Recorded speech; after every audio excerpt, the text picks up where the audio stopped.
Hi. Okay, so ADHD, bad. Luckily, I've been taking these, which is the for brain function, but still, it's it's a process. So anyway, got, diving a little bit further on what we were just talking about, um, is what I wanted to say, and what completely it just went out the window because I was all in the moment. But is that a world with no need for shelters would be a world where animals are safe, supported, and never abandoned because the problems that force them into shelters have been solved at the root. Okay, so let's dive a little bit deeper into that. So, what would have to be true for shelters to become unnecessary? Uh, these are the upstream conditions that would eliminate the need for intake. No animal homelessness. Every dog and cat is born into a stable home or responsible breeder. But we're talking about putting a temporary brand on breeding, not into the streets or accidental litters. Which accidental litters are a result of what? A lack of access to spay and neuter. Universal access to vet care, spay and neuter, vaccinations, and urgent care are affordable and accessible everywhere. Um, Housing stability for people, families aren't forced to surrender pets due to evictions, breed bans, or landlord restrictions. Behavioral support is normalized. Guardians have access to training, resources, and community help before problems escalate. Community safety nets, foster networks, pet food banks, and crisis boarding prevent animals from entering the shelter system. Gee, it's funny how organizations that focus on providing those things are, become targets of the municipals. This is the world that we've been trying to advocate for, a community-based model where animals stay with people, not in kennels.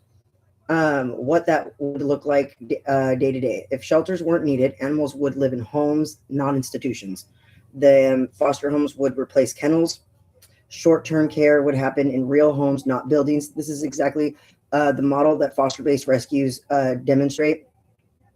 Public health would improve because animals would be vaccinated, altered, and cared for before problems arise, uh, not after they spill into the streets. Municipal budgets would shift.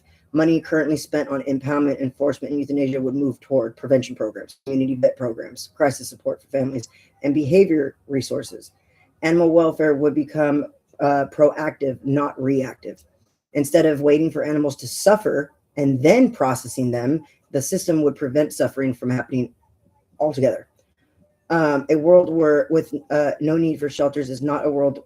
Sorry, a world with no need for shelters is not a world without shelters.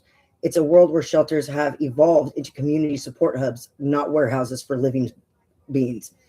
Uh, they would still exist, but their role would be resource center, training and behavior support, low cost vet care to the public, temporary crisis boarding, lost and found reunification, and community education. And I just want to make, all of these terms might sound pretty similar. I mean, familiar to you. And you're thinking, hello, lady, that's already what they do.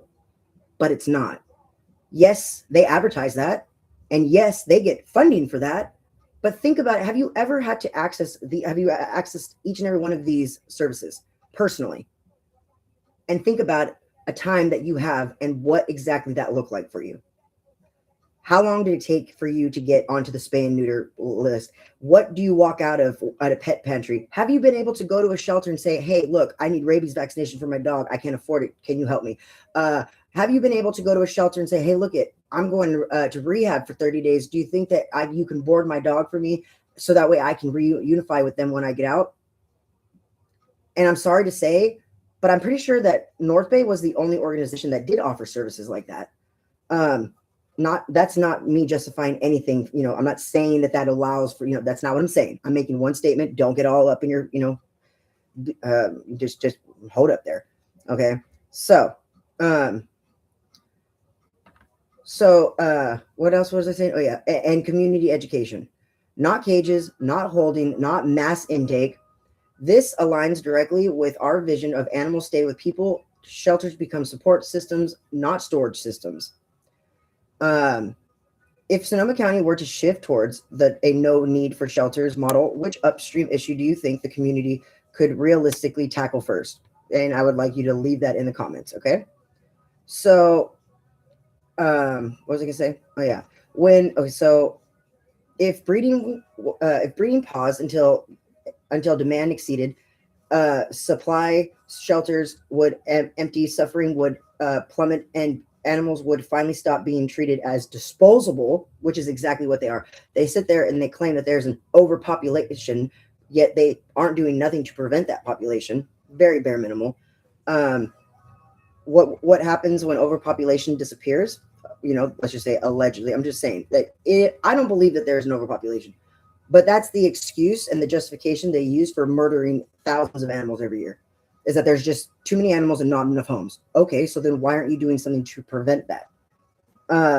When there are fewer animals than homes, every animal becomes valuable, not in a monetary sense, but in dignity. Uh, Adopters wait for animals instead of animals waiting for adopters. Shelters stop warehousing live beings because there's no overflow. Foster homes become the primary care model, not concrete kennels that are like prison cells for inmates that have done no wrong. And euthanasia for space becomes obsolete because space is no longer an issue. This is the world that we were fighting for. This is what no kill. This is the world that no kill aims to paint. What a temporary breeding ban would actually accomplish. A breeding pause is not. It's not like it's not obviously ideal, right? But it mirrors how can I say how it mirrors how wildlife conversion works. You don't create more of a species when the environment can't support the ones already here, right?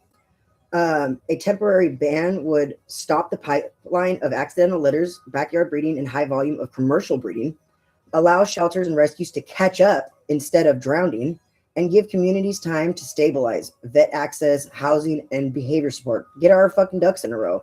Find out exactly what it is, reassess the situation, reconstruct the system before we throw living creatures into it to test subject on. That's what irritates me, is that people are, well, it's a trial and error. I get that. But to a point, we need to have it figured out at least to some higher of a standard before we just go and throw lives into it and just say, hey, well, let's just see what works. Why don't you sign up for that? Why don't we why don't we have a day where freaking, we have put a human study and have humans go in and volunteer to be treated like that. I can guarantee you wouldn't like it. Oh wait, yeah, that's right. Human inmates do understand what that feels like, but the rest of the world doesn't, because if it doesn't affect you personally, you have no true compassion for it, right? So let's see. Prevent the cycle of intake overcrowding euthanasia from repeating endlessly. And that's what it is. It is a repetitive cycle, a revolving door, and quite frankly, it needs to get cemented the heck up. The non-obvious shift supply and demand finally align. Right now, the system is upside down.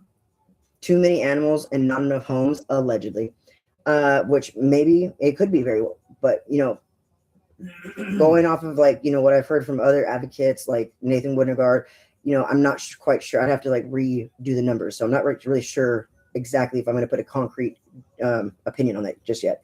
But I do know that there's too much breeding and not enough regulation.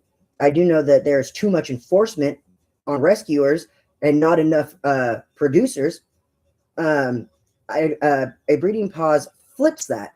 Homes outnumber animals, demand exceeds supply, and breeding becomes a controlled, ethical, need-based activity. What shelters become in this type of a world? They don't disappear. They don't just go off the map. What they do is they evolve. They become resource hubs, like we've stated before. They become behavior support centers. They become low-cost clinics that are open to the community, open to the public. They become lost and found reunification centers, and they become temporary crisis boarding, community education spaces, not holding facilities, not warehouses, and not places where animals go to die. The deeper truth that I'm trying to point at, what I'm trying to describe is a world where animals aren't created faster than we can care for them. Municipals stop relying on, stop relying on shelters as dumping grounds. Rescues aren't criminalized for stepping in where the system fails. And pet limits and punitive enforcement lose their justification. The cycle of suffering finally breaks. This is the world where rescue models like foster-based, community-driven, humane becomes the norm and not an exception. If breeding, oh yeah, I already asked that, right?